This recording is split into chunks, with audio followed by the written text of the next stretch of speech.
गडकरी के बयान ने ऐसे समय चर्चा छेड़ी है जब राजनीतिक तौर पर मुसलमानों को लेकर रोज ही रोज कुछ ना कुछ देखने सुनने को मिलता रहता है। जिस सरकार में गडकरी मंत्री हैं, उसी सरकार के कई नुमाइंदे भी मुसलमानों को लेकर असहज नजर आते हैं। केंद्रीय मंत्री नितिन गडकरी ने मुस्लिम समुदाय की शिक्षा के महत्व पर जोर दिया है। उन्होंने कहा कि समुदाय के लोगों को सीमित व्यवसायों से परे इंजीनियरिंग, डॉक्टर सहित और भी दूसरे क्षेत्रों में आगे आना चाहिए। उन्होंने शिक्षा को सामाजिक आर्थिक विकास का आधार बताया और अब्दुल कलाम का उदाहरण दिया। अगर ये हमारे समाज में इंजीनियरिंग, डॉक्टर, IAS, IPS बनेंगे तो समाज का विकास होगा। उन्होंने कहा कि हम मस्जिद में एक बार नहीं 100 बार नमाज पढ़े, लेकिन दूसरे भी क्षेत्रों का ज्ञान होना बेहद जरूरी है। मुस्लिम समाज का सही विकास संभव है, जैसे अब्दुल कलाम जी ने अपने ज्ञान से दुनिया भर में अपना नाम रोशन किया।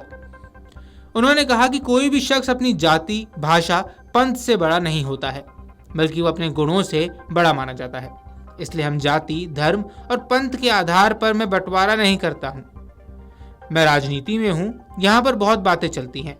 उन्होंने कहा कि मैंने हमेशा अपने विचारों को चुना है और हमेशा से सोचा था जिसको वोट देना होगा देगा। कई जाति वाले लोग मुझसे मिलने के लिए आते हैं।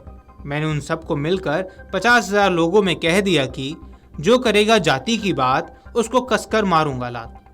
आपको बता दें कि नागपुर में एक कार्यक्रम में केंद्रीय मंत्री नितिन गडकरी ने कहा कि कोई व्यक्ति अपनी जाति, संप्रदाय, धर्म, भाषा या लिंग से नहीं जाना जाता, बल्कि केवल अपने गुणों से जाना जाता है। इसलिए हम जाति, संप्रदाय, धर्म, भाषा या लिंग के आधार पर किसी के साथ भेदभाव नहीं करते हैं। मैं राजनीति में हूँ और यहाँ पर सब चलता रहता है, लेकिन मैं इससे इनकार करता हूँ, भले ही इससे मुझे वोट मिले या ना मिले। मैं अपने हिसाब से चलता हूँ। आज डॉक्टर अब्दुल कलाम साहब जब न्यूक्लियर साइंटिस्ट बने और उन्होंने ऐसा काम किया कि आज डॉक्टर कलाम साहब का नाम हमारे देश में नहीं, विश्व में सबके पास पहुंचा है। और इसलिए मैं एक बात पर विश्वास रखता हूं कि कोई भी व्यक्ति उसकी जात, पंथ, धर्म, भाषा और सेक्स से बड़ा नहीं होता, उसके गुणों से बड़ा होता है। और इसलिए हम जात, पंथ, धर्म, भाषा और सेक्स के आधार पर किसी को डिस्क्रिमिनेट नहीं करें। मैं तो राजनीति में हूं, यहां तो बहुत बातें चलती है, तो मैंने कहा नहीं, जो मैं मेरे हिसाब से चलूंगा, जिसको देना वोट देगा, नहीं देगा वो नहीं देगा।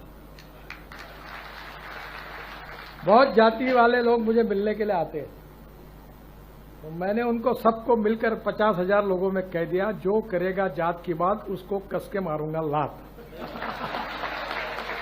तो मुझे मेरे मित्रों ने कहा कि ये कहकर तुमने बड़ा नुकसान किया है। मैंने जो होगा सो होगा, अगर चुनाव जीतता नहीं तो आदमी मरता थोड़ी है, मंत्री नहीं हुआ तो। पर मैं अपने उसूलों के साथ इस पर कायम रहूंगा और व्यक्तिगत जीवन में उसका आचरण करूंगा। Video desk Amar Ujala dot com. अगर आप ये वीडियो YouTube पर देख रहे हैं तो हमारे चैनल को सब्सक्राइब कर बेल आइकन दबाएं और Facebook पर देख रहे हैं तो हमारे पेज को लाइक करें। 8 मिलियन प्लस सब्सक्राइबर, आपके इस भरोसे के लिए बहुत धन्यवाद। अगर आप ये वीडियो YouTube पर देख रहे हैं तो हमारे चैनल को सब्सक्राइब कर बेल आइकन दबाएं और Facebook पर देख रहे हैं तो हमारे पेज को लाइक करें। 8 मिलियन प्लस सब्सक्राइबर, आपके इस भरोसे के लिए बहुत धन्यवाद। अगर आप ये वीडियो YouTube पर देख रहे हैं तो हमारे चैनल को सब्सक्राइब कर बेल आइकन दबाएं और Facebook पर देख रहे हैं तो हमारे पेज को लाइक करें। 8 मिलियन प्लस सब्सक्राइबर, आपके इस भरोसे के लिए बहुत धन्यवाद।